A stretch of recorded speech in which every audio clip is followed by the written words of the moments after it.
Vincent van Gogh did not paint to capture beauty. He painted to keep his heart from stopping.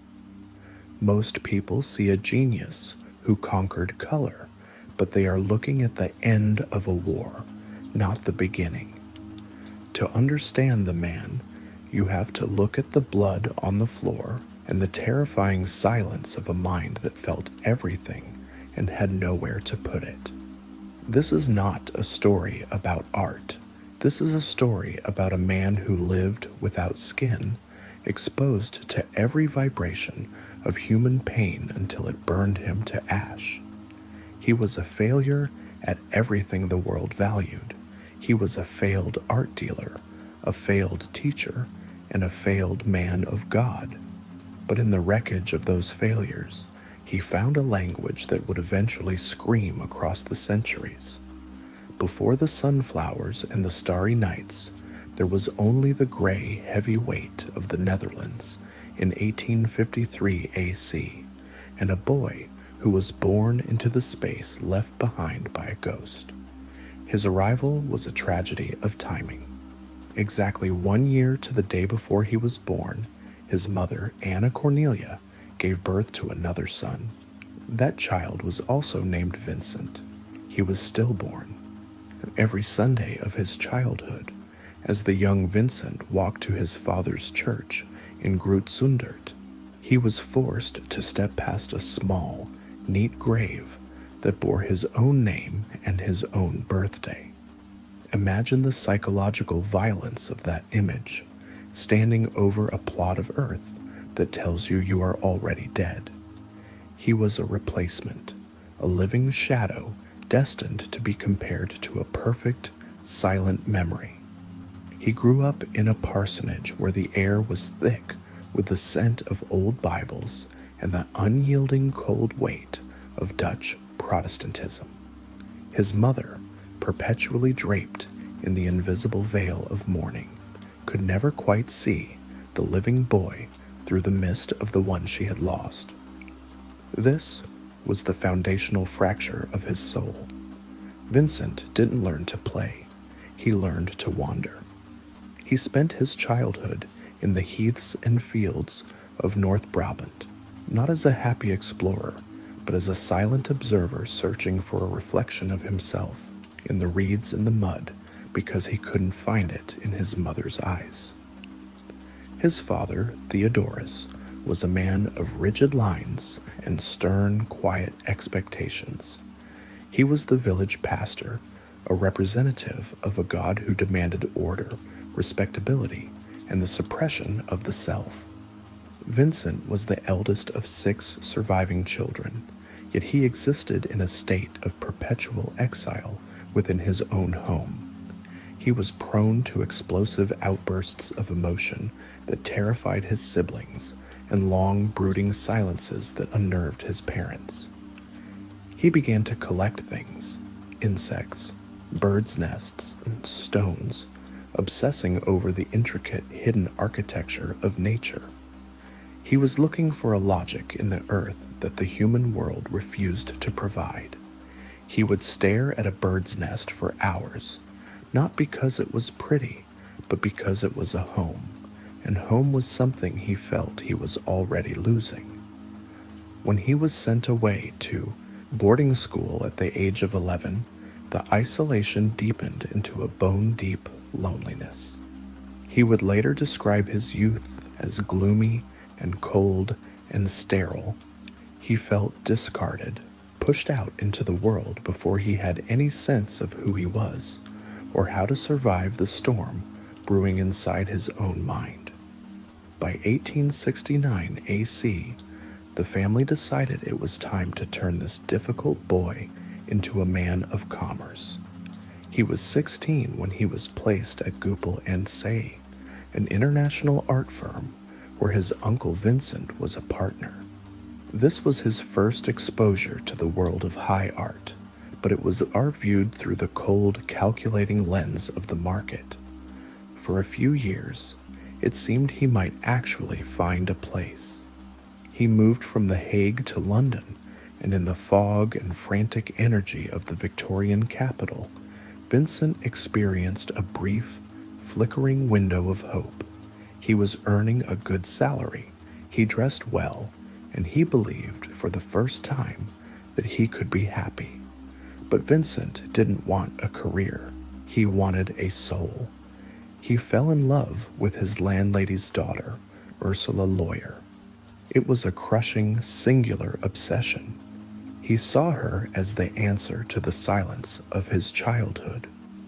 When he finally confessed his feelings, she told him she was already engaged.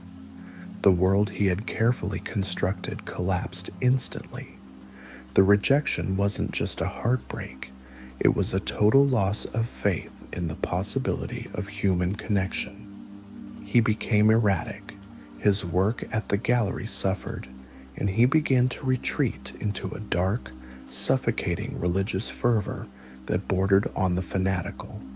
He was fired from the art firm because he had become an embarrassment, a man who preached to customers about the vanity of wealth instead of selling them paintings.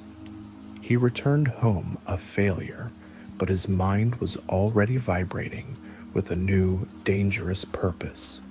He decided he would serve the God of the suffering. He didn't want the polished pews of his father's church. He wanted the mud. He wanted the grit. He wanted to vanish into the scripture until he was nothing but a conduit for the divine. After failing his entrance exams for theological school because he refused to learn dead languages like Greek and Latin, he volunteered for a mission that no one else would touch. In 1878 AC, he went to the Borinage, a bleak coal mining district in Belgium known as the Black Country. The Borinage was a landscape of deep pits and blackened lungs. It was a place where life was cheap and the air was a thick, poisonous soup of coal dust. Vincent arrived and immediately began a process of radical self-destruction in the name of empathy. He gave away his money. He gave away his clothes. He moved out of his lodgings and into a hovel, sleeping on a pile of straw. He blackened his own face so he would look like the miners he was preaching to. He wanted to suffer as they suffered, to feel the weight of the earth on his own back. He spent his nights at the bedsides of the dying and his days in the suffocating darkness of the mines. He was trying to prove to God and to himself that his life had value only if it was sacrificed for others. But the church authorities were disgusted. They didn't want a saint who smelled of the pit. They wanted a respectable representative of the institution. They saw his extreme behavior as a sign of madness and revoked his appointment. He was 27 years old. He had failed at commerce, failed at love, and now he had failed at God. He stayed in the Borinage for months after his dismissal, wandering the blackened fields in a state of near starvation. He was a ghost in a wasteland. It was here, in the absolute zero of his life, that the artist was finally born. He began to draw the miners. He didn't do it for beauty. He did it because he had to find a way to make their existence visible. He realized that words had failed him and that the only way to speak to a world that didn't want to listen was through the silent, brutal honesty of a line on paper. He wrote to his brother, Theo, who was now working in Paris. Theo began to send him money and art supplies, starting the lifelong bond that would keep Vincent alive. Vincent began to work with a fury that would never leave him. He wasn't drawing pictures, he was exorcising demons. He returned to the Netherlands, obsessed with mastering the craft of the image. He moved to The Hague and his life remained a series of violent collisions. He fell in love with his widowed cousin, Kie Voss, and when she refused to see him, He held his hand over a lamp flame in front of her parents, shouting that he would keep it there as long as he was denied her company. It was the act of a man whose emotions were too large for his physical body. After being cast out again, he took in a pregnant prostitute named Cyan Hornick. He wanted to marry her, to save her, to create a family out of the wreckage of two broken lives. He used her as his model, capturing her exhausted, ravaged beauty in drawings that felt like a punch to the gut. But the pressure of poverty and the disapproval of his family eventually tore them apart. He realized that his life would never be one of domestic comfort. He was a man destined to be a wanderer, a man whose only true home was the surface of the canvas. In 1883 AC, he retreated to Nuenen, back to the parsonage of his parents. It was a time of heavy, dark labor. He focused his entire being on the life of the peasants, determined to be the painter of the soil. He didn't want to paint them as if they were on a stage. He wanted to paint them as if he were one of them. He worked in near total seclusion in a small studio he rented, fueled by endless cups of coffee and the relentless energy of his own obsession. The culmination of this period was his first major masterpiece, The Potato Eaters in 1885 AC. This wasn't a painting made of light. It was a painting made of mud and sweat and smoke. He wanted the viewer to see the gnarled faces of the family, faces that looked like the very potatoes they were eating. He wanted you to see their hands, rough, dirty, and honest, hands that had dug the food out of the earth. It was a definitive rejection of the pretty, decorative art of the bourgeois salons. He had found his voice, a voice that spoke for the silent and the broken. But Nuenen became a cage. His father died suddenly of a stroke, leaving Vincent drowned in a sea of guilt and unsaid words. The village turned against him, accusing him of impropriety with a local woman, and the local priest forbade the peasants from modeling for him. He was a pariah in his own home, a red-headed madman who painted things that were too dark. He knew he had to leave the gray skies and the heavy earth of the north behind. He needed something more.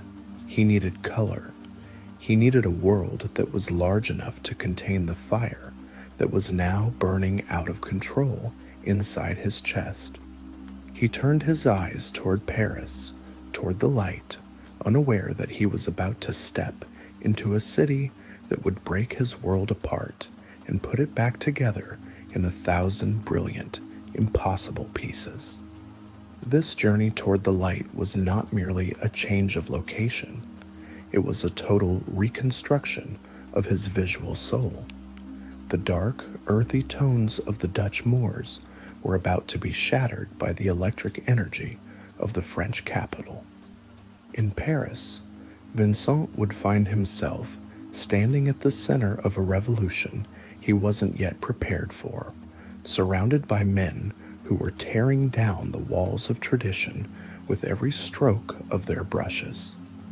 He would walk the streets of Montmartre, carrying the weight of his failures like a second skin, searching for a way to translate the internal pressure of his mind into the vibrant, screaming colors of a new era. The man who had been obsessed with the dark roots of the earth was about to look directly into the sun. The sudden electric shift from the silent, peat-covered plains of the north to the vibrating, chaotic streets of Paris in 1886 AC was a shock to the system that almost destroyed him before it could save him. Vincent arrived at the Gare du Nord like a man fleeing a burning building, carrying nothing but his heavy, dark canvases and a desperate, unrefined hunger for something he couldn't yet name. He had sent a note to Theo, a brief, frantic message scrawled on a scrap of paper telling him to meet him at the Louvre. He didn't wait for an invitation. He simply appeared, a ghost of the Dutch parsonage stepping into the heart of the modern world. For Theo, the arrival was both a blessing and a terrifying burden. He lived in a small, cramped apartment on the Rue Victor Masse, and suddenly his quiet, professional life as a successful art dealer was invaded by the restless, volatile presence of a brother who seemed to occupy more space than his body allowed. To walk into Paris in the late 19th century was to walk into a furnace of ideas. The old world of the Academy, with its polished mythologies and brown, varnished historical scenes, was being systematically dismantled. The Impressionists had already cracked the surface, proving that light was not a static thing to be captured, but a fleeting, shimmering energy that lived in the eye of the beholder. Vincent, the man who had spent years obsessing over the weight of a potato and the darkness of a coal mine, was suddenly blinded by the possibilities of the spectrum. He looked at the work of Monet, Renoir, and Pissarro, and he realized that he had been painting with mud while the world was made of fire. His palette began to shatter. The muddy ochres and heavy umbers of his Dutch period didn't just fade, they were violently evicted. He began to experiment with pure, unadulterated color. He watched how the sunlight hit the sails of the boats on the Seine, and he tried to capture not the boat, but the vibration of the air around it. This was the beginning of his obsession with the theory of complementary colors, the idea that a blue placed next to an orange would make both colors scream with a new, terrifying intensity. He was no longer trying to depict reality. He was trying to create a physical reaction in the viewer. He wanted the color to hit the eye like a physical blow. But Paris was not just a gallery. It was a laboratory of human suffering and artistic competition. Vincent was introduced by Chio to the great agitators of the time. He met Henri de Toulouse-Lautrec in the smoky, absinthe-soaked atmosphere of the cafes in Montmartre. He saw the world through Lautrec's cynical, brilliant eyes, a world of performers, prostitutes, and the desperate energy of the night. He met Paul Gauguin, a man who possessed the kind of arrogant, unshakable confidence that Vincent both craved and despised. These interactions were not polite exchanges of ideas. They were collisions. Vincent argued with a ferocity that exhausted everyone around him. He spoke with a manic intensity, his eyes wide and unblinking, his hands perpetually stained with lead-based paints and tobacco. The relationship between the brothers became a crucible. Theo was the only person who could truly see the genius beneath the social catastrophe that was Vincent. He paid for the paints, and he paid for the rent, and he paid for the food that Vincent often forgot to eat. But the cost was more than financial. Vincent's presence in the apartment was suffocating. He would pace the floors late into the night, talking to himself, rearranging his canvases, and demanding that Theo look at the world through his fractured lens. The apartment on the Rue Lepic, where they eventually moved to find more light, became a site of psychological warfare. Theo wrote to their sister, Will, describing how Vincent was two men in one a brilliant, sensitive soul, and the other an egotistical, hard-hearted monster. This duality was the engine of his creativity, but it was also the poison that was slowly killing the only relationship that mattered. In the midst of this urban chaos, Vincent discovered a new, silent obsession: Japanese woodblock prints. These ukiyo-e, or pictures of the floating world, represented a clarity and a peace that he could not find in the West. He began to collect them by the hundreds, pinning them to the walls of his room like talismans. He studied their flat planes of color, their bold black outlines, and the way they could capture the essence of a tree or a wave with a single elegant gesture. To Vincent, Japan was not a place on a map. It was a state of mind. It was a land of pure light and absolute harmony, a place where the artist lived in total union with nature. He began to try and see Paris through a Japanese lens, painting the bridges over the Seine and the plum trees in blossom as if they were part of a distant oriental dream.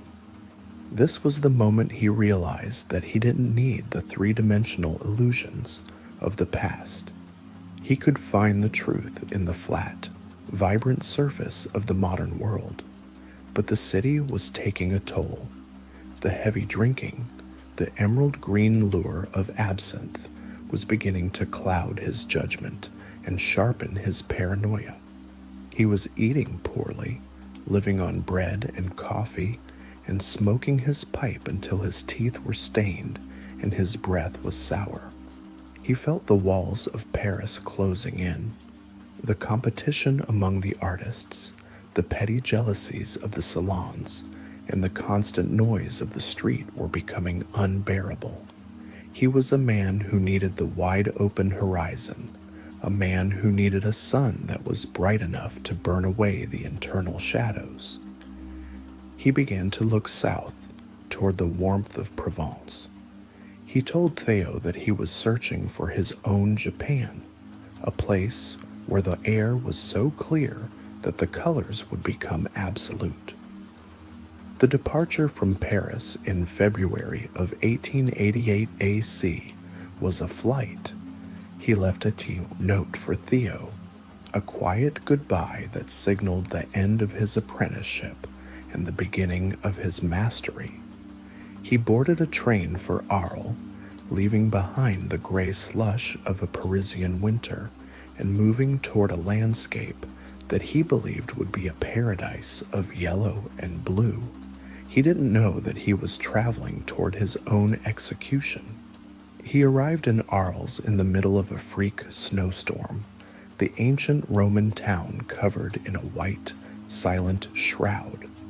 But beneath the ice, the heat was waiting. As the snow melted and the spring of Provence erupted, Vincent felt as if he were waking up from a long, dark dream. He moved into a small room at the Hotel-Restaurant Carol, but his eyes were fixed on the landscape. He began to paint the blossoming orchards with a speed that defied human logic. He would stand in the middle of a field, the fierce Mistral wind whipping his easel, and he would slash the paint onto the canvas with a rhythmic, almost violent energy. He was no longer interested in the delicate touches of the Impressionists. He was building the image out of thick, sculptural impasto. The paint was no longer a representation of light. It was a physical manifestation of his own pulse. This was the period of the Yellow House.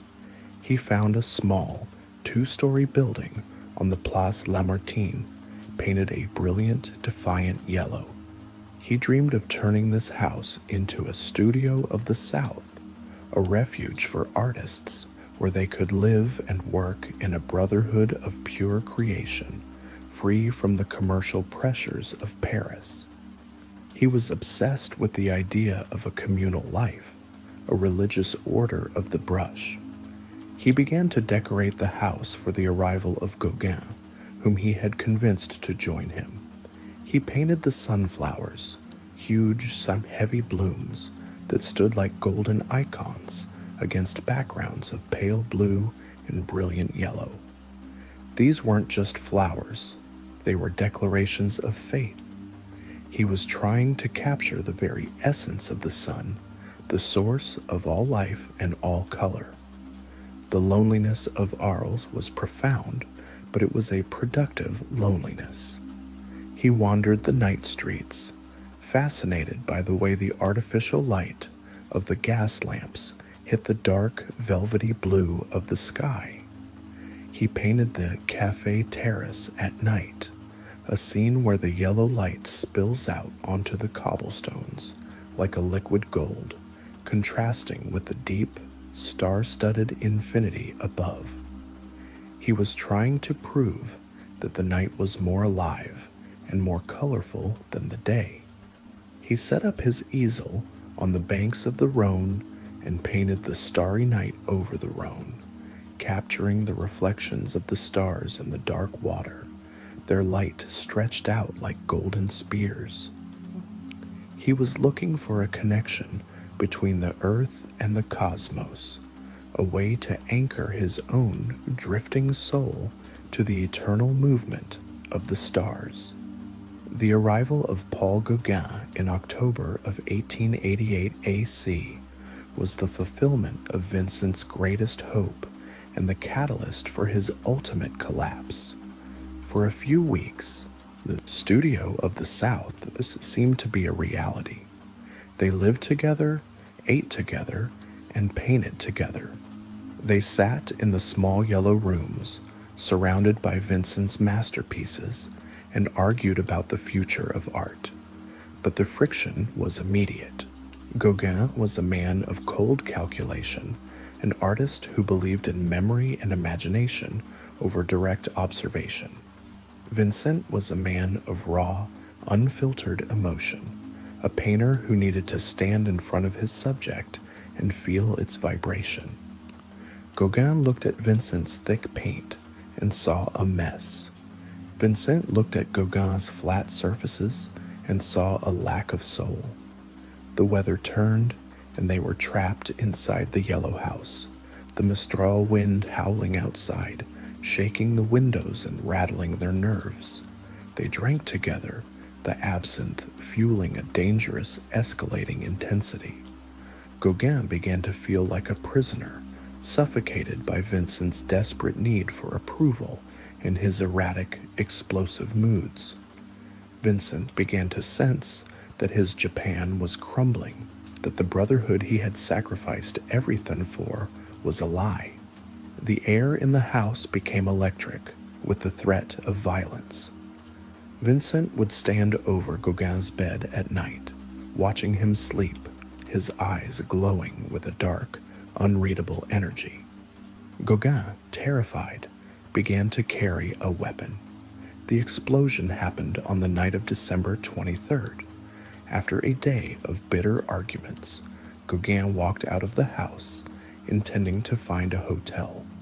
Vincent followed him through the dark streets, a razor in his hand. Gauguin turned, saw the look in Vincent's eyes, and told him to go home. What happened next is a moment that has become a permanent scar on the history of art. Vincent returned to the yellow house, lost in a psychotic fog of grief and self-loathing. He took the razor and, in an act of ultimate mutilated communication, severed the lower portion of his own left ear.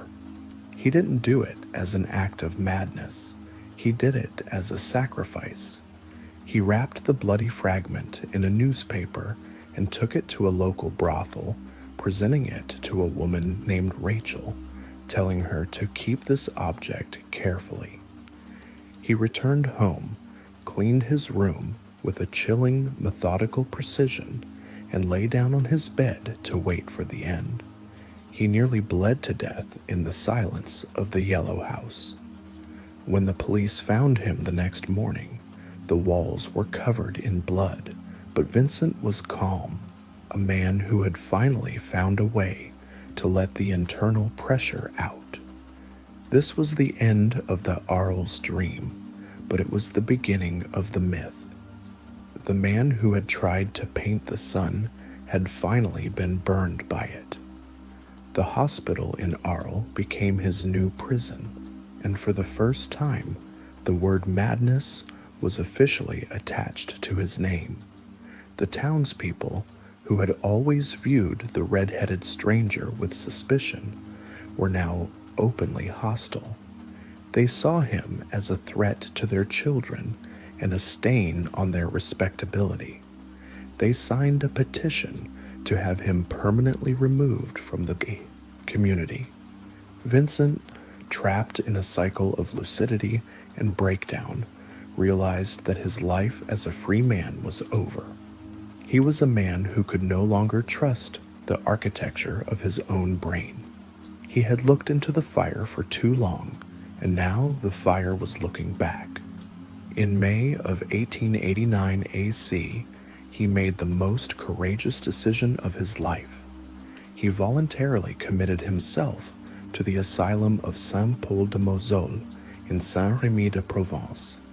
He traded the limitless horizon of the fields for a small, barred room and the heavy, rhythmic sound of keys turning in locks. He went there not to die, but to find a way to keep painting in the face of the dark. He was moving into a world where the boundary between the internal storm and the external reality would dissolve entirely. A world where the stars were no longer points of light, but swirling cosmic vortices that threatened to pull him into the abyss. This transition from the violent, sun-drenched streets of Arles to the quiet, medicinal hallways of the asylum was not a surrender. It was a tactical retreat. He was taking his brushes and his colors into the heart of the shadow, determined to find a rhythm that could survive the collapse of his sanity. He was a man who had lost his ear, lost his friend, and lost his home, but he had not lost the light. As he walked through the gates of Saint-Rémy, he was carrying the entire future of modern art in a wooden box, and he was ready to paint the stars from the inside of a cell. As he walked through the heavy stone gates of the asylum of Saint-Paul-de-Moselle in May of 1889 AC, the world behind him didn't just disappear. It solidified into a memory of fire. Vincent was no longer the red-headed stranger wandering the sun-drenched streets of Arles. He was patient number 27, a man who had officially handed over the keys to his own life because he could no longer keep the ghosts at bay. The asylum was an ancient monastery, a place of thick, cooling limestone and narrow arched corridors that smelled of old incense and medicinal lavender. It was a landscape of quiet, rhythmic order designed to suppress the very intensity that Vincent used to breathe. To the doctors, he was a case of epilepsy and acute mania, a broken mechanism to be observed. To Vincent, the asylum was a sanctuary and a cage, a place where the bars on the windows were both a protection from the world and a constant reminder that he was no longer a part of it. He was given 2 small rooms. One was for sleeping, a Spartan cell with a narrow bed and a single barred window that looked out over a walled wheat field toward the jagged peaks of the Alpilles. The other room was transformed into his studio. Here, the silence of the asylum was met with the frantic, electric noise of his creative process. He wasn't allowed to go out into the fields at first, so he began to paint the only world he could see, the garden of the asylum. He painted the irises that grew in the tangled, overgrown corners of the courtyard. These were not the delicate, decorative flowers of a Parisian florist. They were thick, muscular plants, their petals twisted and heavy with a dark, regal purple. In the painting Irises, you can see the desperation of a man trying to find a rhythm in the chaos. The flowers seem to be fighting for space, a crowded, vibrating mass of life that is held in check only by the edges of the canvas. One single white iris stands out among the sea of purple, a lonely, defiant figure that many see as a portrait of Vincent himself, an outlier in a world of uniform suffering. As the weeks turned into months, the doctors, seeing his incredible discipline and the restorative power of his work, allowed him to venture beyond the walls. He began to explore the olive groves and the wheat fields under the watchful eyes of the orderlies. This was the moment his style underwent its final tectonic shift. In Arles, he had used color like a physical blow. In Saint-Remy, he began to use line like a heartbeat. The world began to swirl. He looked at the olive trees with their gnarled, silver-gray trunks, and he didn't see static wood. He saw a slow, creeping energy. He painted them with rhythmic, undulating strokes that made the entire landscape appear to be in a state of constant, fluid motion.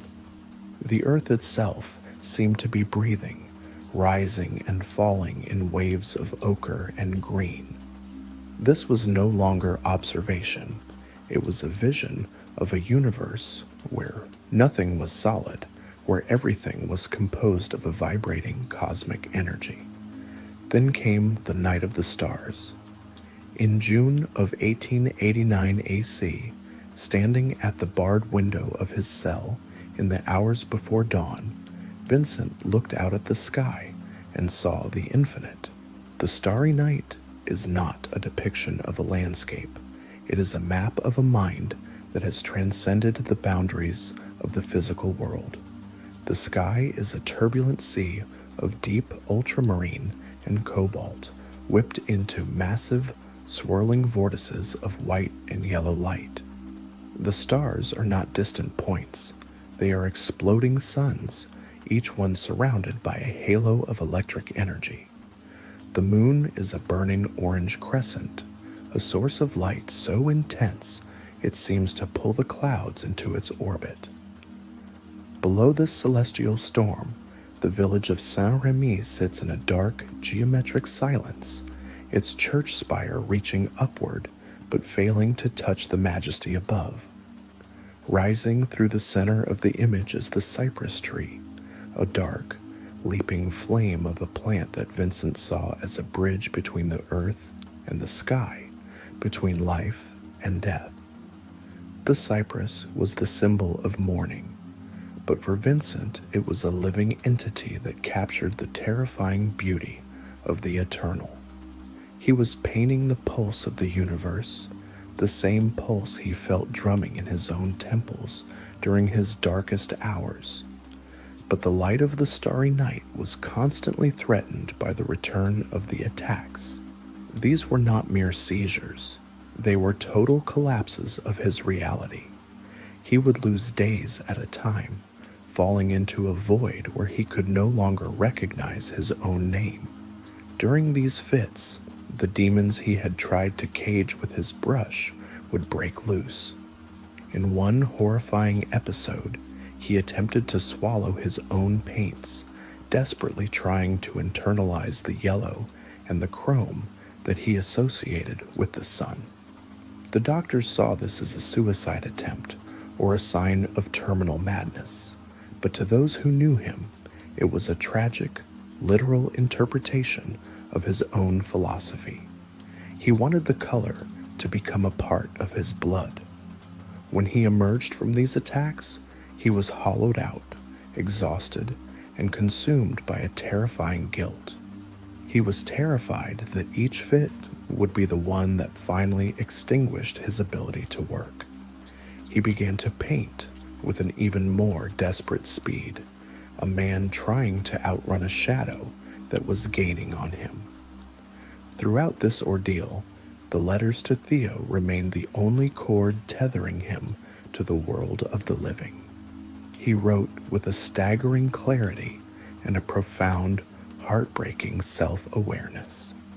He analyzed his own illness with the cold detachment of a scientist, then pivoted to descriptions of the Provençal light that were pure poetry. He was worried about money, worried about being a burden, and perpetually searching for a way to justify his existence through the value of his canvases.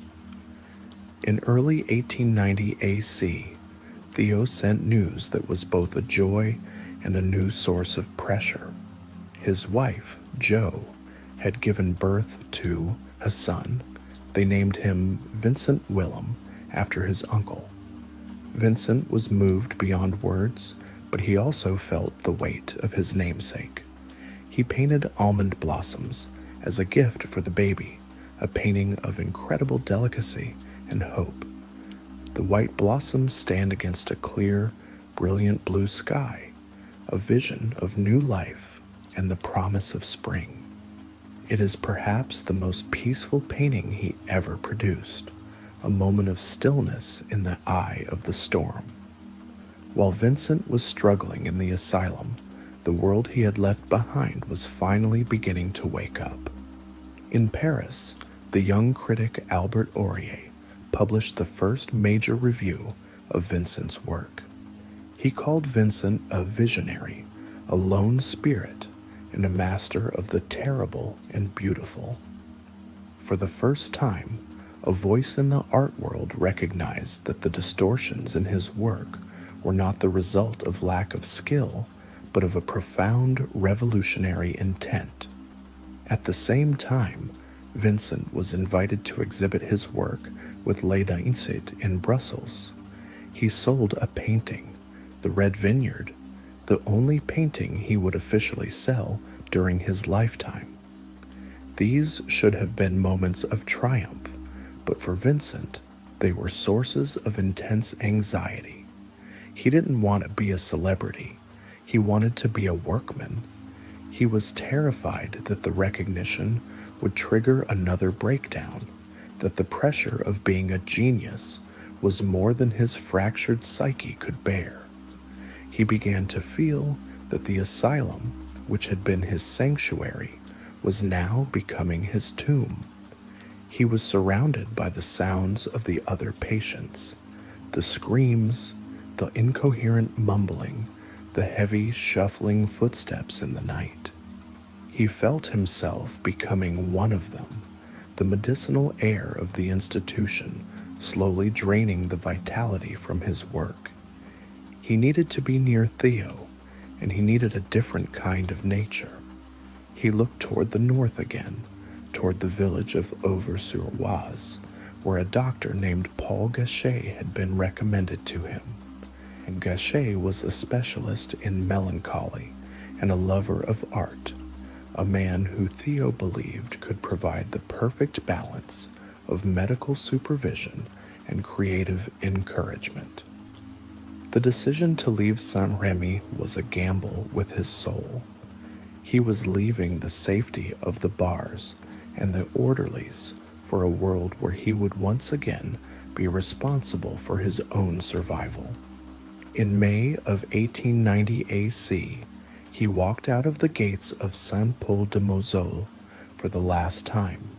He had spent a year in the asylum and had produced over 150 paintings, including some of the most iconic images in the history of human civilization.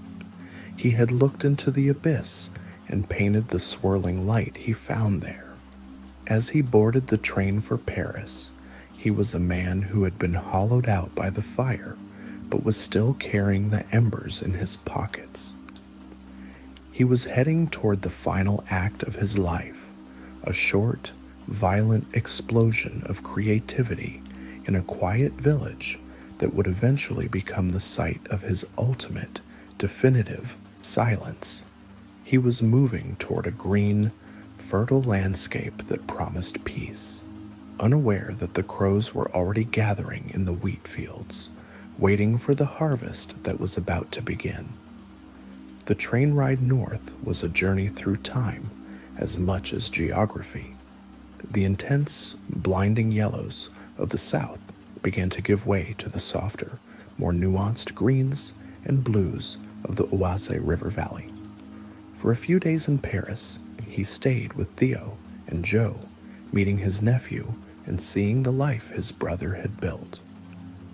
But the city was too loud, the apartment too small, and the social expectations of the Parisian art scene felt like a suffocating weight.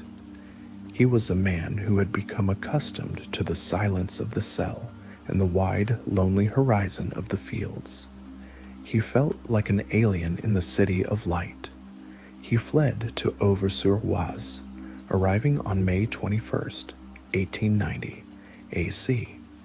The village was a collection of thatched roofs and stone cottages surrounded by vast, undulating plateaus of wheat. It was beautiful, it was quiet, and it was the place where Vincent van Gogh would finally lose his grip on the world. The relationship with Dr. Gachet began with a strange, immediate recognition. Vincent looked at the doctor and saw a man who was as plagued by the black bile as he was. He wrote to Theo that Gachet seemed as ill as I am. This was not the stabilizing force Vincent had hoped for. It was a mirror.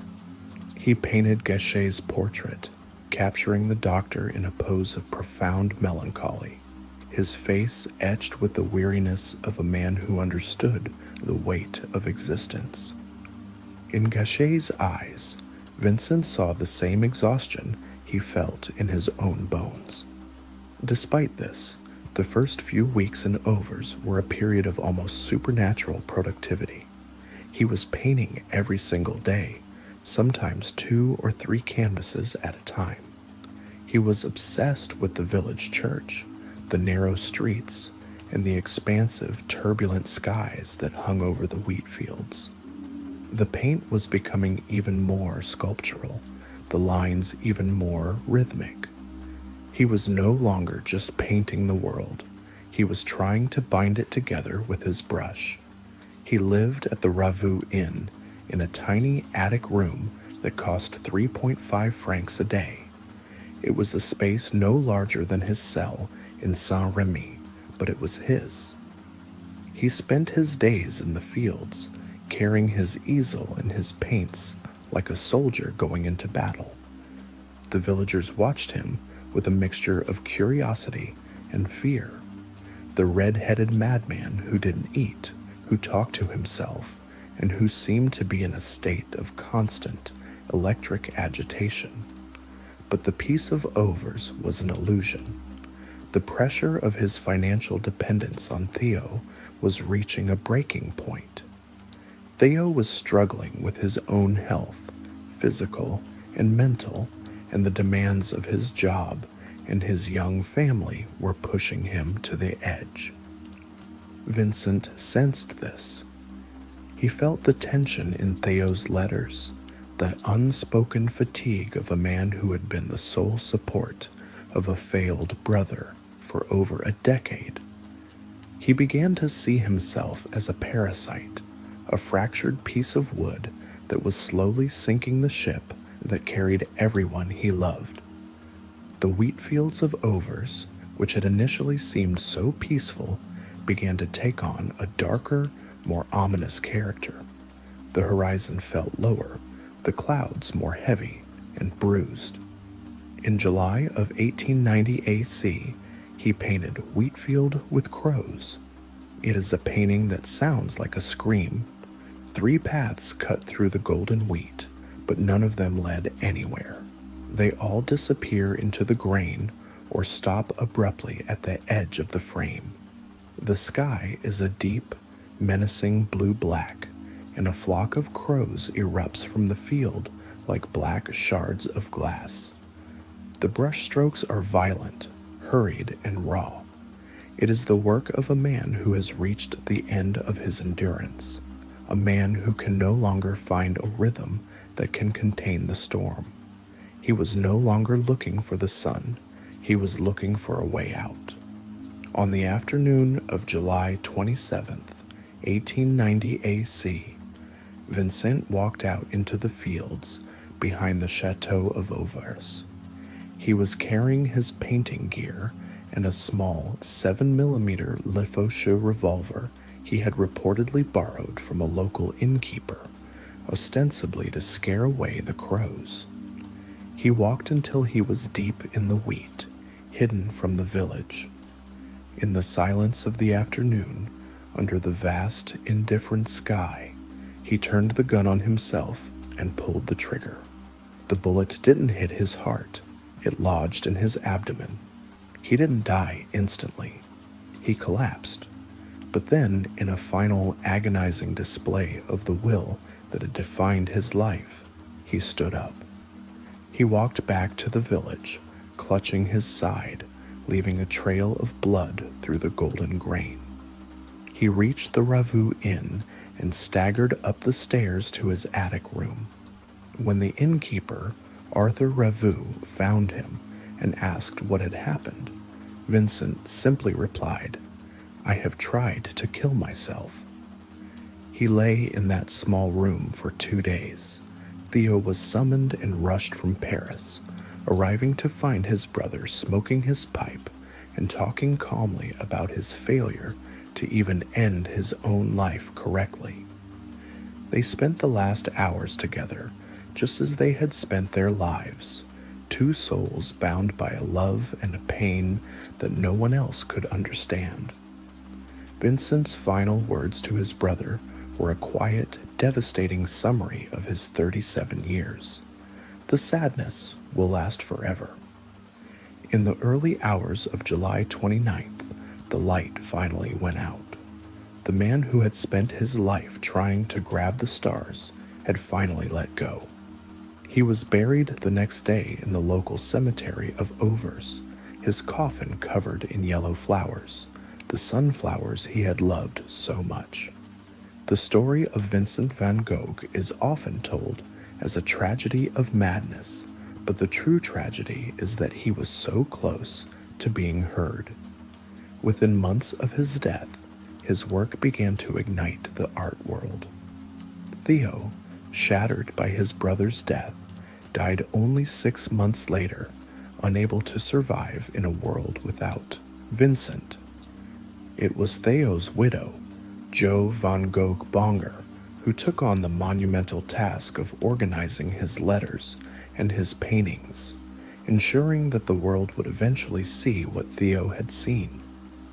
She realized that Vincent's life was not a series of failures, but a singular heroic act of witness. He had taken the mud of the earth and the fire of the sun and turned them into something that could never be destroyed. He had proved that even in the deepest darkness, there is a color that refuses to fade. The fields of Auvers still blow in the wind, and the stars still swirl over Saint-Rémy, and in every stroke of yellow and every swirl of blue, the spirit of the man who lived without skin remains, forever reaching for a light that he finally found. To understand the true weight of the air in Arles during the high summer of 1888 AC, you have to understand that Vincent was no longer just a man holding a brush. He had become a lightning rod for a specific kind of atmospheric violence. The heat in Provence that year was not a gentle warmth. It was a physical weight, a golden pressure that pressed against the temples and turned the brain into a pressurized chamber.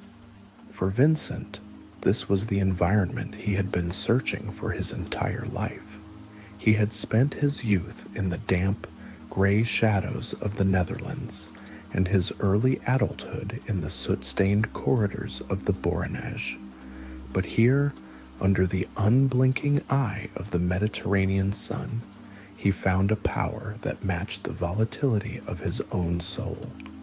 He began to believe that the sun was a living deity, and that his task was to capture its raw, terrifying radiation before it consumed him.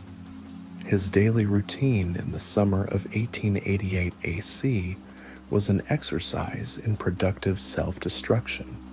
He would wake before dawn, fueled by nothing but the strongest black coffee, and the lingering smoke of his pipe. He would strap his easel and his heavy wooden paint box to his back and walk for miles into the surrounding countryside. He didn't look for the picturesque or the quaint. He looked for the places where the light was at its most aggressive. He would stand in the middle of a wheat field, his skin burning, his eyes stinging from the dust and the glare, and he would begin to paint. He didn't paint with the measured academic strokes of his predecessors. He attacked the canvas. He worked with a speed that was almost a form of combat, slashing the paint on in thick sculptural layers. He was trying to outpace the movement of the sun, to grab the exact vibration of the heat before it shifted.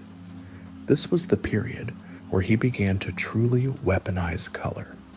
He realized that the traditional way of mixing paints on a palette was too slow, too muted.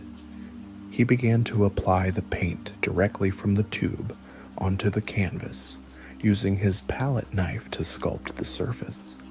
He was obsessed with the chemical properties of his pigments.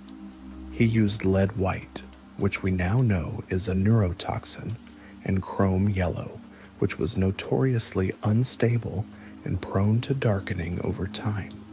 He was literally surrounding himself with poisons to achieve the intensity he craved. He wrote to Theo that he was looking for a yellow that was like a piece of gold, a yellow that felt like the heart of a furnace. In paintings like The Sour, he placed this aggressive yellow directly against a deep, bruised violet, creating a visual vibration that is almost painful to look at.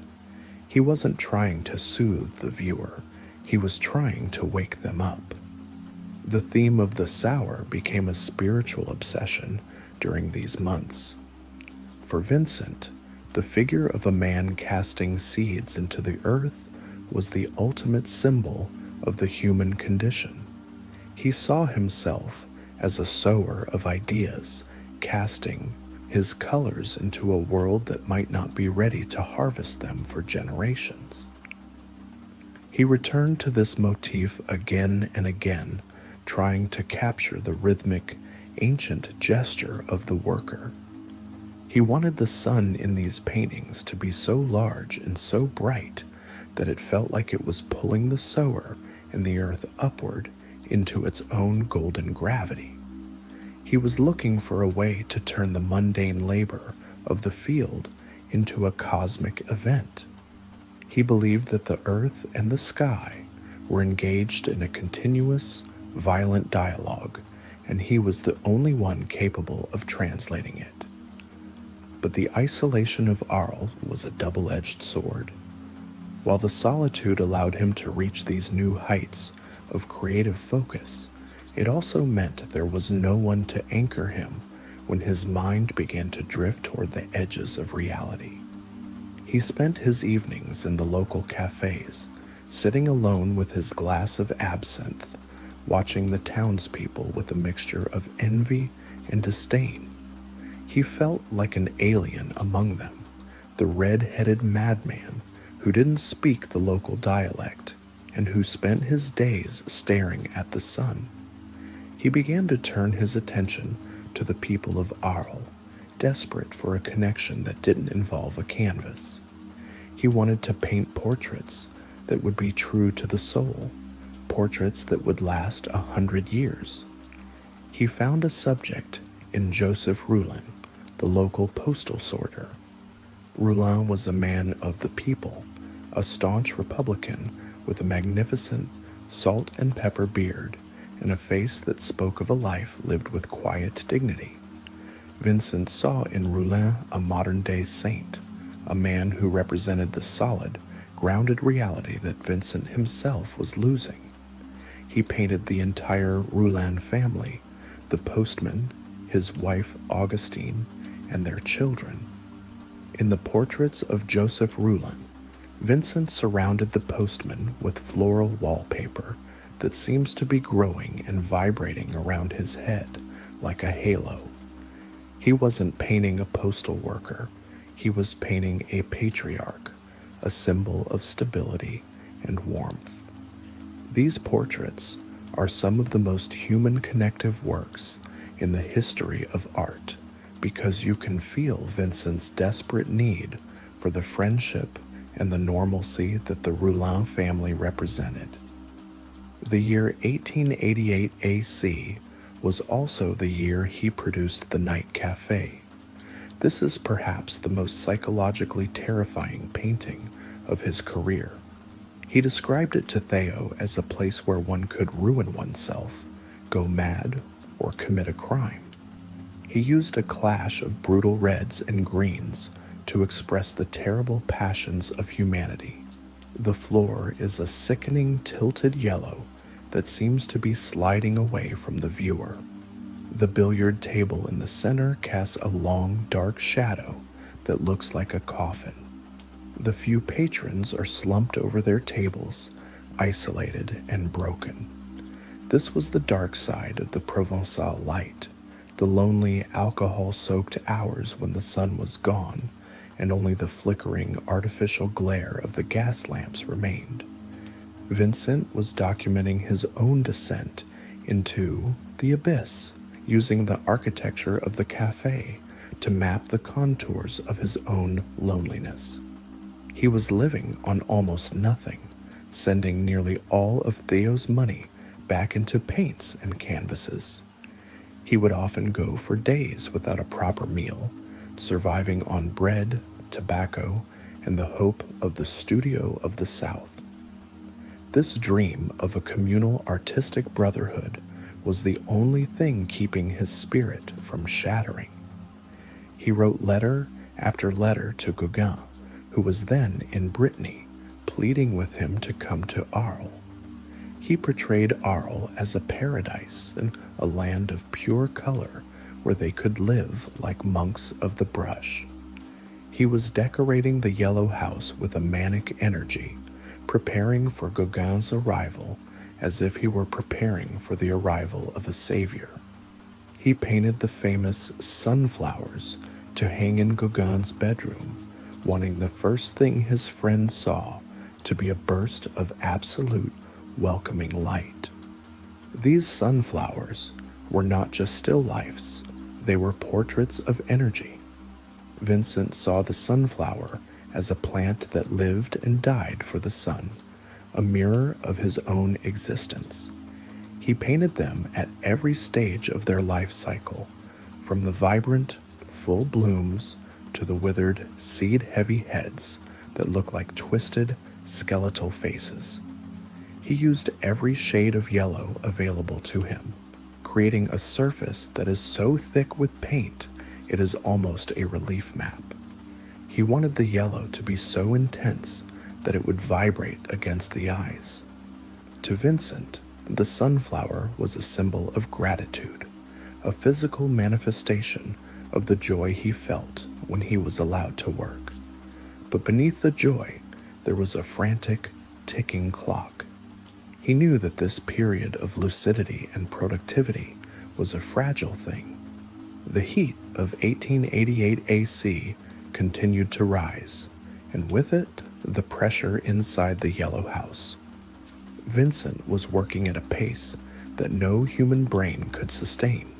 He was painting the night sky, the wheat fields, the gardens, and the people, all while his physical body was wasting away from malnutrition and exhaustion. He began to suffer from strange auditory hallucinations. The sound of the wind began to sound like voices, and the silence of the night began to feel like a physical weight on his chest.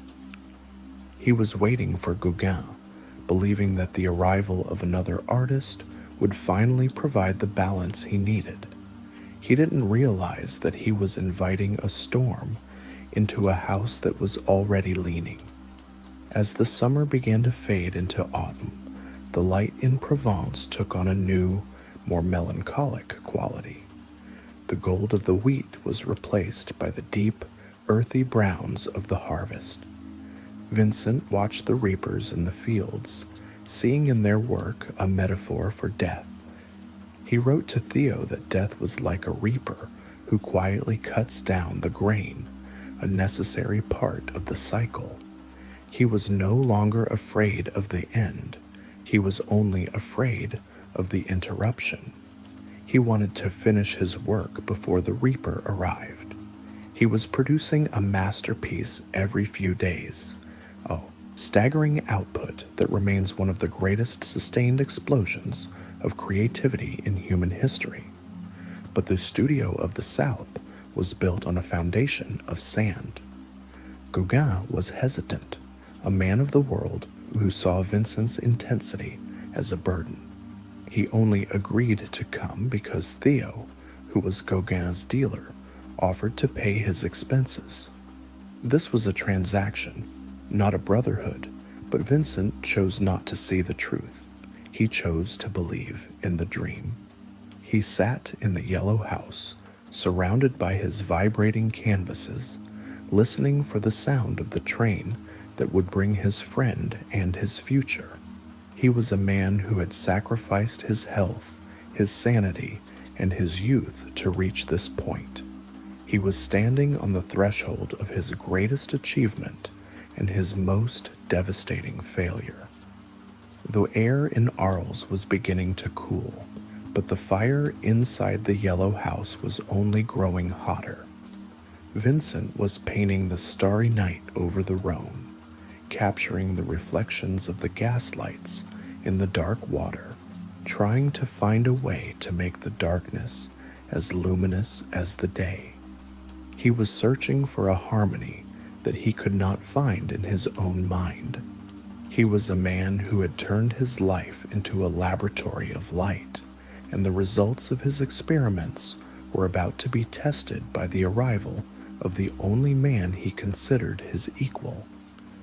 The transition from the solitary glory of the summer to the suffocating intimacy of the winter was about to begin, and the consequences would be etched into the history of the world in blood and oil.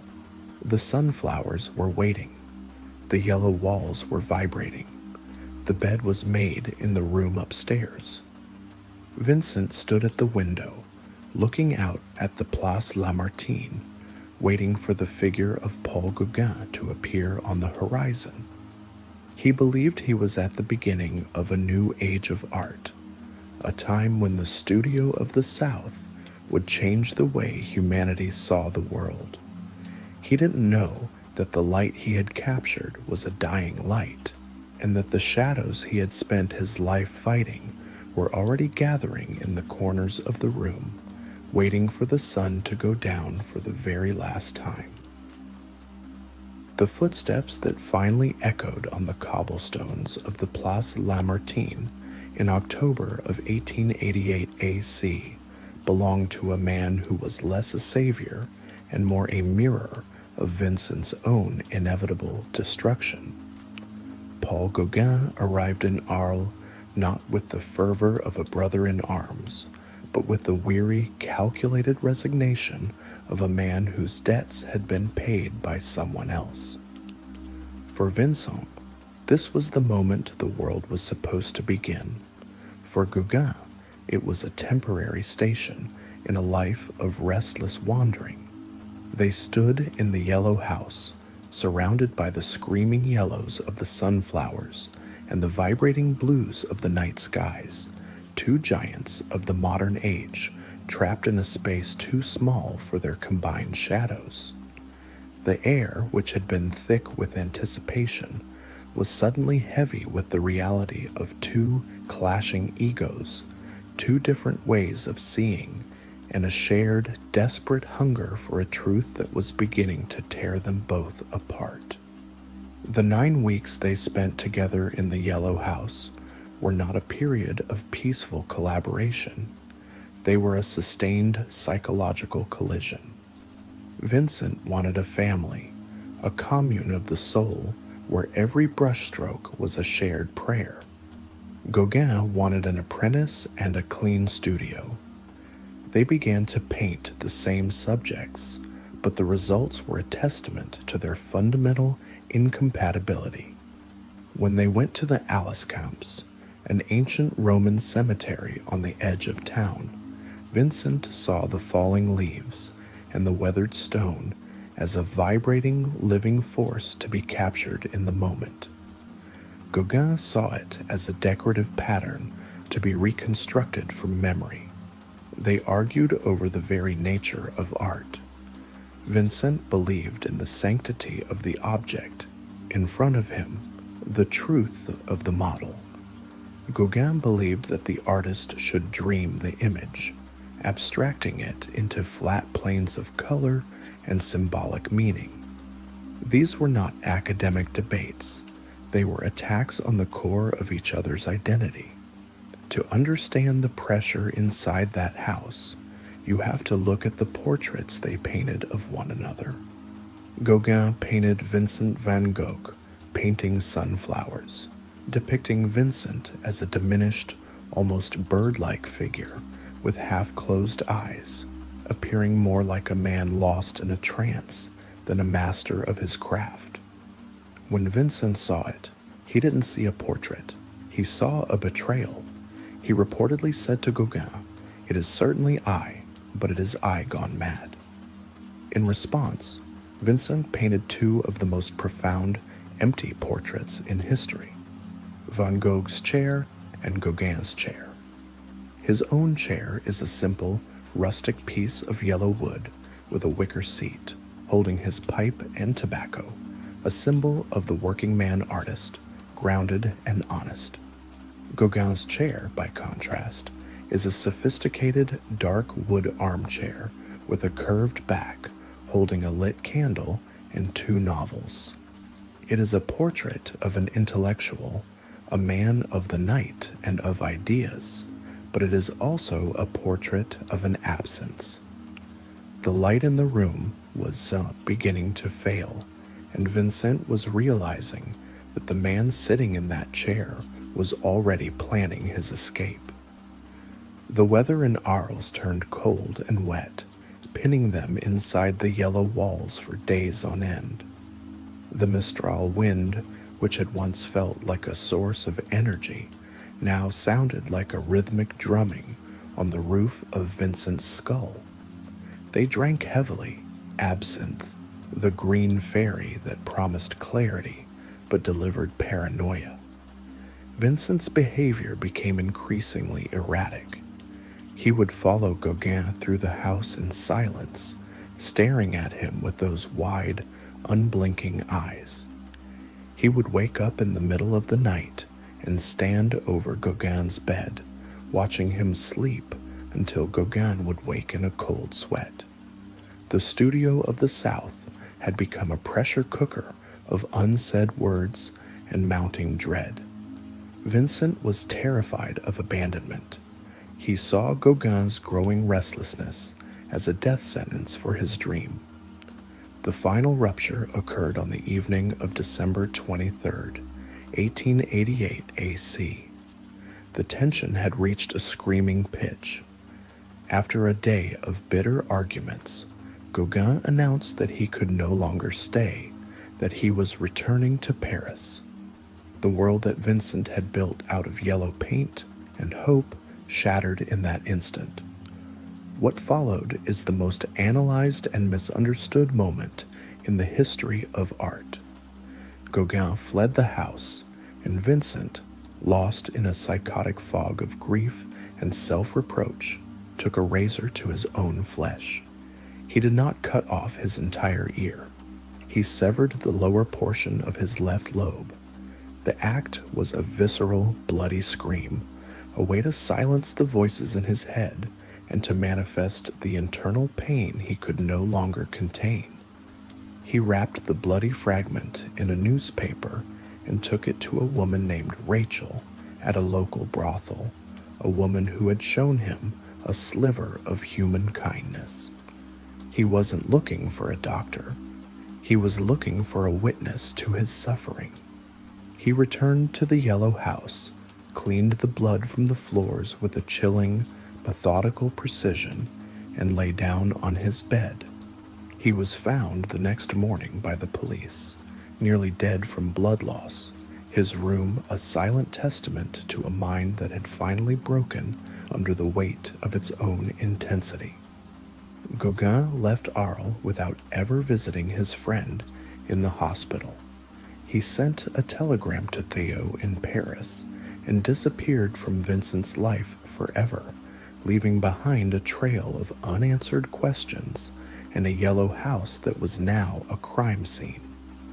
Vincent spent the next several weeks in the hospital in Arles under the care of a young sympathetic doctor named Felix Ray. It was here in the white, sterile quiet of the ward that he began his recovery. But the town of Arles had changed for him. He was no longer a harmless eccentric. He was the fou-rou, the red-headed madman. The local citizens, driven by fear and a narrow-minded sense of morality, signed a petition to have him removed from their streets. They saw his presence as a danger to their children and a blight on their community. This was the ultimate betrayal.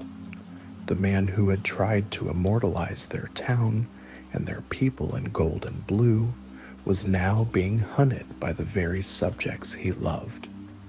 He was allowed to return to the Yellow House for brief periods, but the magic was gone. He painted self-portrait with bandaged ear, staring into the mirror with a look of profound, haunted lucidity.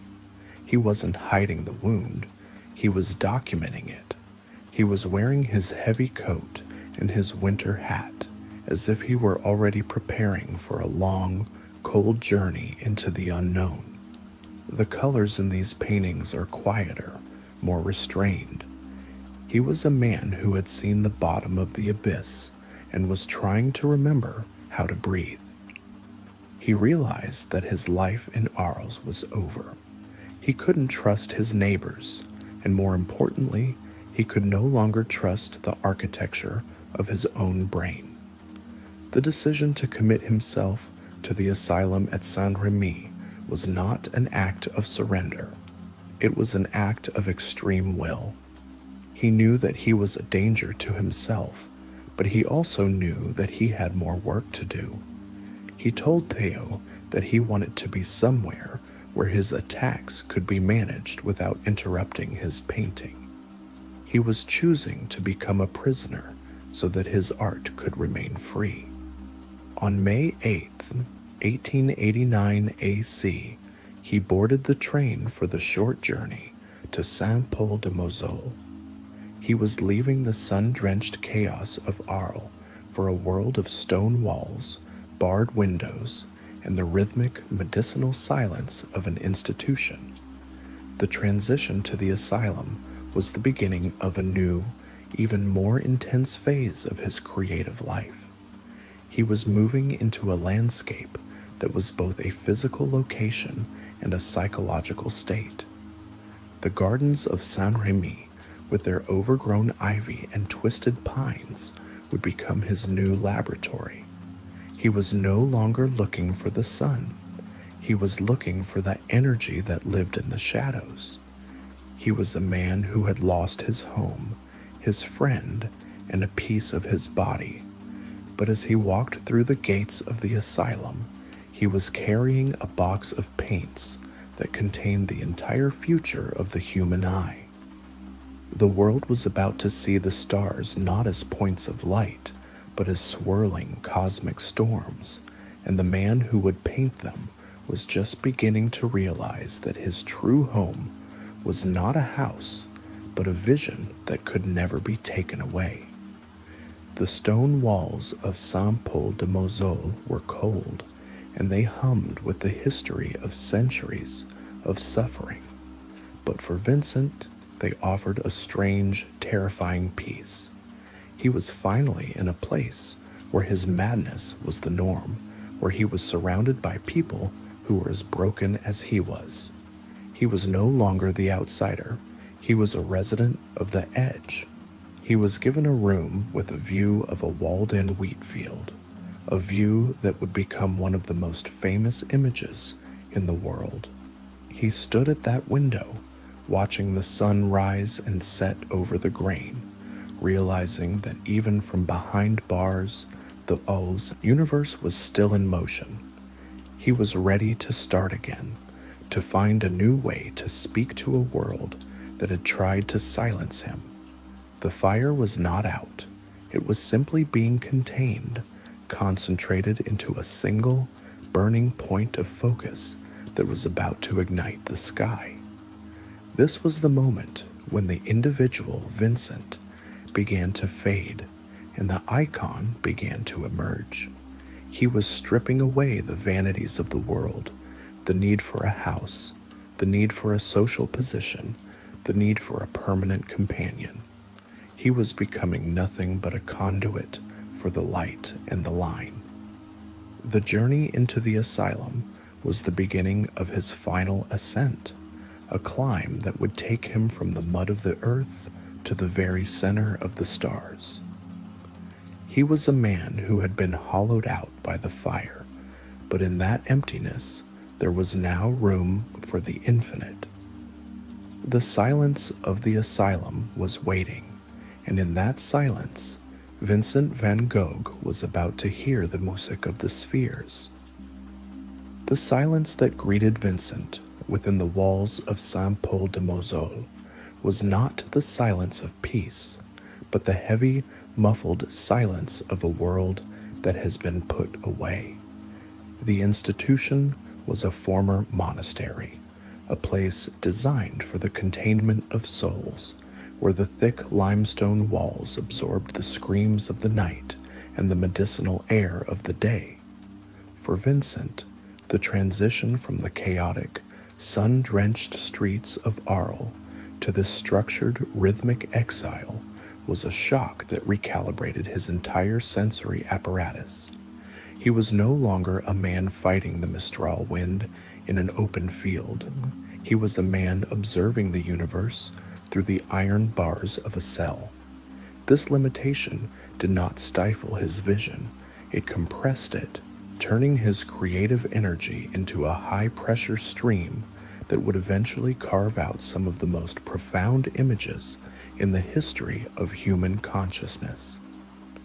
In those first few weeks of 1889 AC, he was confined to the gardens. He was a man who needed the horizon, yet he found himself staring at the microcosm of a courtyard. He began to paint the irises that grew in the tangled, neglected corners of the asylum grounds. These were not the delicate, ornamental flowers of a Parisian garden.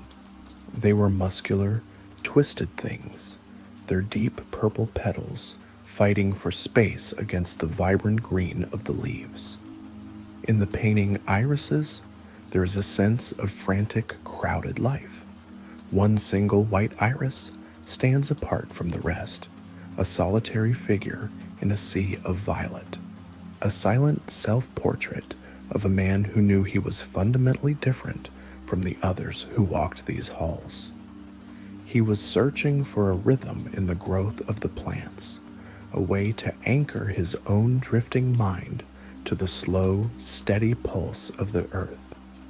As the doctors began to trust him, seeing that his work was the only thing keeping the darkness at bay, he was allowed to venture beyond the walls under the supervision of the orderlies.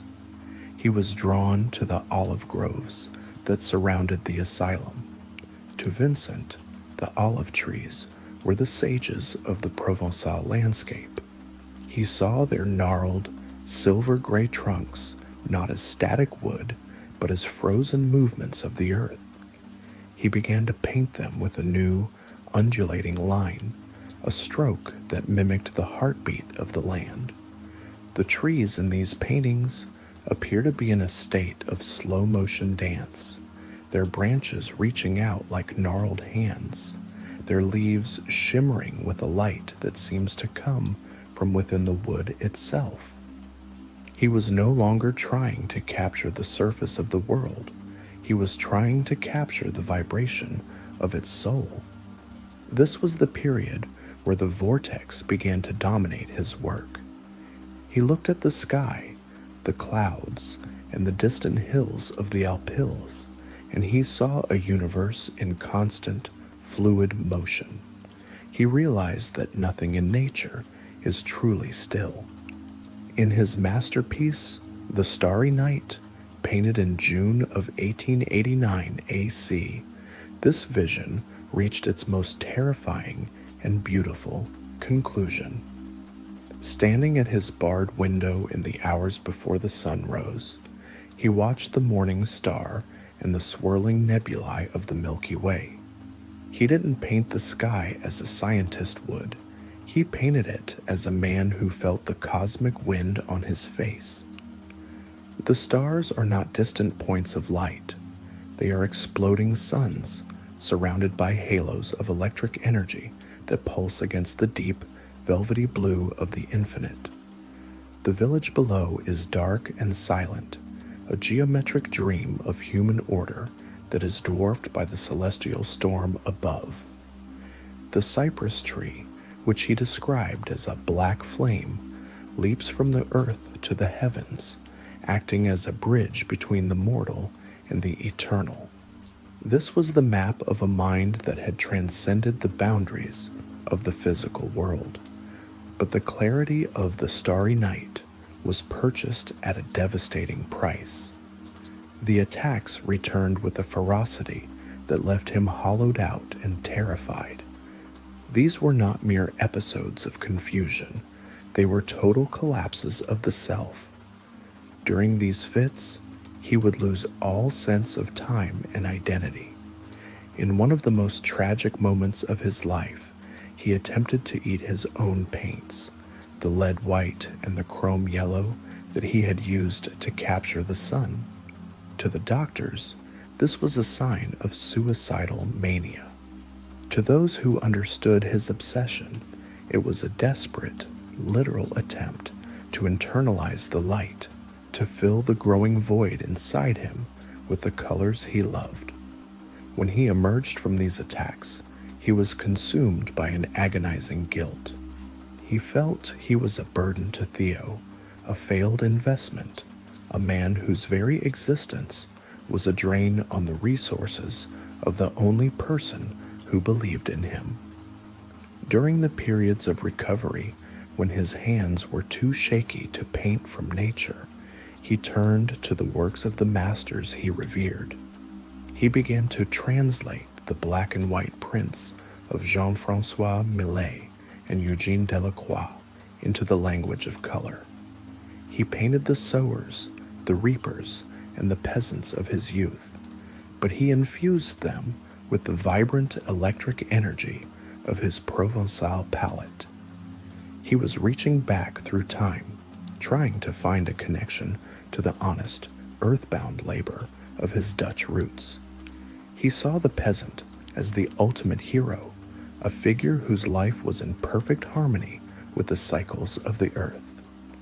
In these translations, Vincent was not just copying, he was having a conversation with the dead, seeking a validation that the living world refused to give him. The year in Saint-Remy was a cycle of brilliant lucidity, followed by devastating darkness. He produced over 150 paintings in that time, a rate of production that defies human logic.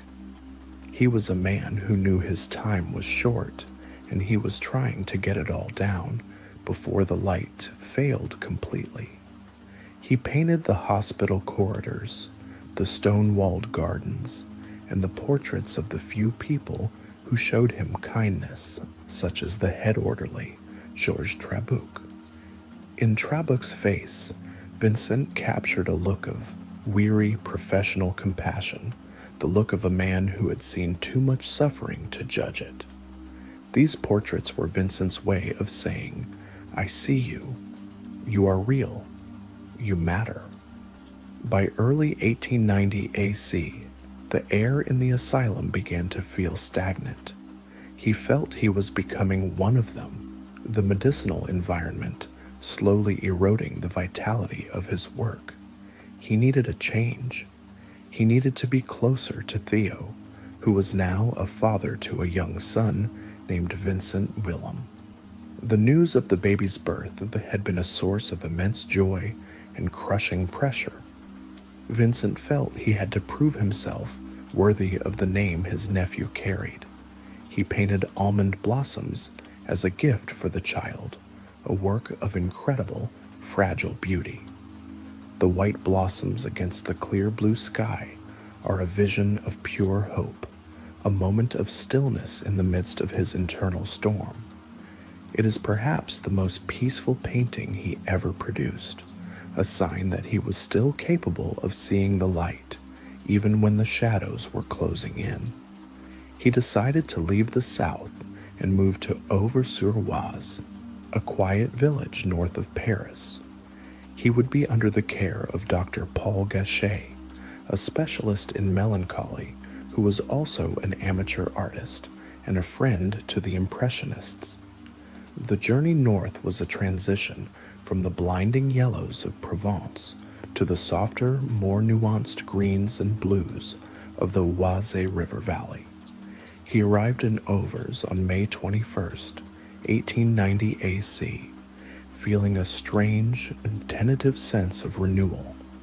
The village was a collection of thatched roofs and stone cottages, surrounded by vast, undulating plateaus of wheat. It was a landscape that reminded him of the north, but with a different, more vibrant light. He took a small attic room at the Ravoux Inn. It was a Spartan space, no larger than his cell in the asylum, but it was his. He began to paint with an even more desperate speed. In the 70 days he spent in Auvers, he produced nearly 80 paintings. He was obsessed with the village church, the narrow, winding streets, and the expansive, turbulent skies that hung over the wheat fields. He painted the portraits of Dr. Gachet, capturing the physician in a pose of profound, weary sadness. Vincent wrote to Theo that Gachet seemed as ill as he was, a man who understood the weight of the black bile that plagued the creative soul. In Gachet's eyes, Vincent saw a reflection of his own exhaustion. The wheat fields of Auvers became his final laboratory. He saw them as a sea of gold under a bruised, dark blue sky. He was fascinated by the way the wind moved through the grain, creating patterns that looked like the waves of the ocean. He was no longer painting a landscape. He was painting an emotion. In his final weeks, the lines in his work became even more violent and hurried. The paint was thick, sculptural, and raw. He was no longer looking for harmony. He was documenting a struggle. He felt the walls of the world closing in. Theo was struggling with his own health and financial pressures, and Vincent felt the weight of his dependence like a physical chain. He began to see himself as a parasite, a man who had taken everything and given nothing but canvases that the world didn't want. The tension in Auvers was silent but absolute. Vincent would walk for miles through the fields, carrying his easel like a soldier going into battle. The villagers watched him with a mixture of pity and fear. The red-headed madman who talked to the wind and painted the sky as if it were on fire. He was a man who had lost his home, his health, and his sanity, but he had never lost the line. He was standing on the edge of the final precipice, looking out at a horizon that was both beautiful and terrifying. The crows were beginning to gather in the wheat, their black shapes cutting through the golden light like shards of glass. He was a man who had reached the end of his endurance, a man who had looked into the sun until he was blind to anything else.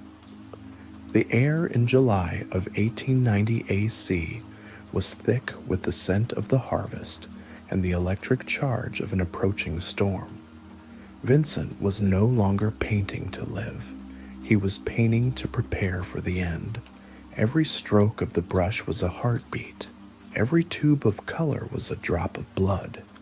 He was a man who had turned his entire life into a testament of the human spirit's ability to find beauty in the dark. He had moved from the gray shadows of the north to the blinding fire of the south, and now he was returning to the earth that had birthed him. The story of Vincent van Gogh was moving toward its definitive, violent conclusion, but the echo of his work was only beginning to vibrate across the world. The silence of the wheat fields was waiting for the final sound that would change the history of art forever, a sound that would signal the end of the man and the beginning of the eternal myth. The fields of overs stretched out like a golden sea, indifferent to the man who stood in their midst. Vincent looked at the sky and saw the bruised heavy clouds of his Dutch youth returning to him, but this time they were infused with the knowledge of the light he had seen in Arles. He was a man of 37 years, a man who had lived 1,000 lives in the space of a single decade. He had failed at everything the world valued, but he had succeeded at the only thing that mattered to him. He had captured the vibration of existence. The final days were not a descent into madness, but a climb toward a final, blinding clarity. He was ready to let go of the brush, to let go of the pain, and to become a part of the color he had spent his life chasing. The transition from the man of flesh and blood to the man of light and oil was almost complete, and the world was about to be changed by the silence that followed. The relationship between Vincent and the landscape of overs was one of mutual consumption. He was eating the colors of the earth, and the earth was slowly reclaiming him. He painted the thatched cottages as if they were organic growths, their roofs heavy with the weight of centuries. He painted the Oise River as a ribbon of cool, dark light flowing through the green heart of the valley.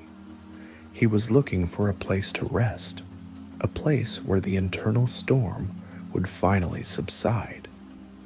But the rest he found was not the one he had hoped for. The pressure of being Vincent van Gogh was becoming too much for the man named Vincent to bear. He was a vessel that had been filled to the bursting point with the beauty and the pain of the world, and the cracks were starting to show in the very structure of his soul. He spent his final hours in the fields, watching the crows and the wind, listening to the silent dialogue between the grain and the sky. He was a man who had found the secret of the universe in a tube of yellow paint, and he was ready to return that secret to the source. The transition from the living world to the world of the eternal was only a few steps away, and as he walked through the wheat, he was already becoming a part of the landscape he had immortalized. The story was not ending. It was simply changing its form, moving from the physical reality of a broken man to the infinite reality of a masterpiece that would never fade. The final act was about to begin, and the world would never be the same once the curtain fell on the man who had painted the stars. The end of Vincent van Gogh was not a collapse. It was a final, desperate act of surgery. By July 1890 AC, the man who had painted the sun realized he could no longer survive the heat. He was living in a tiny attic room at the Revue Inn in Auvers-sur-Oise, a space no larger than a coffin, while his mind occupied a universe that was expanding too fast for his skull to contain. He was 37 years old, a man who had produced over 2,000 works of art and sold only one. He was exhausted by the poverty, exhausted by the attacks that stole his memory, and most of all, exhausted by the bone-deep guilt of being a burden to his brother, Theo. He saw himself as a broken machine, a parasite draining the life from the only person who loved him. On the afternoon of July 27th, Vincent didn't go into the fields to paint. He went to say goodbye. He walked behind the Chateau d'Auvers, deep into the golden wheat that he had immortalized as a sea of fire. Under a vast, indifferent sky, he pulled a small revolver from his pocket and shot himself in the chest. But even in death, Vincent was clumsy with the world. The bullet missed his heart, lodging in his abdomen. He didn't fall and die. He fainted, woke up in the dirt, and then, in a display of sheer, agonizing will, he stood up. He staggered back to the village, clutching his side, leaving a trail of blood through the grain that had been his only sanctuary. When he reached his room, he didn't scream. He simply lay down and lit his pipe. Theo arrived from Paris to find his brother drifting in and out of consciousness. For 2 days they sat together in that cramped attic, two halves of a single soul. Vincent didn't apologize for the blood. He apologized for the failure. He told Theo, "Do not weep. I did it for the good of everyone." His final words were a whispered summary of a life lived without skin. The sadness will last forever. In the early hours of July 29th, the heart that had vibrated for every leaf and every star finally stopped beating. He was buried the next day in a simple wooden coffin, covered in the yellow sunflowers he had turned into icons. But the tragedy didn't end with the funeral. Theo, the man who had breathed for Vincent for a decade, was shattered. Without the anchor of his brother's letters and the purpose of his brother's genius, Theo's own health collapsed. He died just 6 months later, his mind consumed by a grief that medicine couldn't touch. Today, they lie side by side in the cemetery at Auvers, their graves entwined with ivy, inseparable in death as they were in life. The world would not stay silent for long. Within years, the red-headed madman became the most important artist on the planet. The paintings that no one wanted, the ones he traded for bread or left rotting in the basements of Arles, became the most valuable objects ever created by human hands. But the value isn't in the price tag, it's in the transmission. Vincent van Gogh succeeded at the one thing he feared most. He escaped the silence. He proved that empathy is a physical force.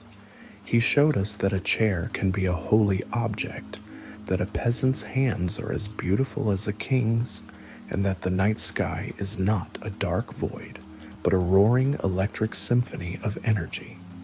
He lived a life of total, brutal honesty, and he paid for it with his life.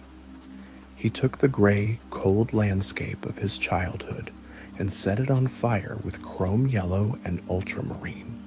He was the man who stood in the middle of the storm and refused to blink. We don't look at a Van Gogh today to see a pretty picture. We look at it to see a man who survived the darkness just long enough to tell us what the light looks like. The fields of Auvers are still there. The stars still swirl over Saint-Rémy, and every time someone looks at a canvas and feels a sudden, unexplainable ache in their chest, Vincent is still alive. The sadness did not last forever. The fire did.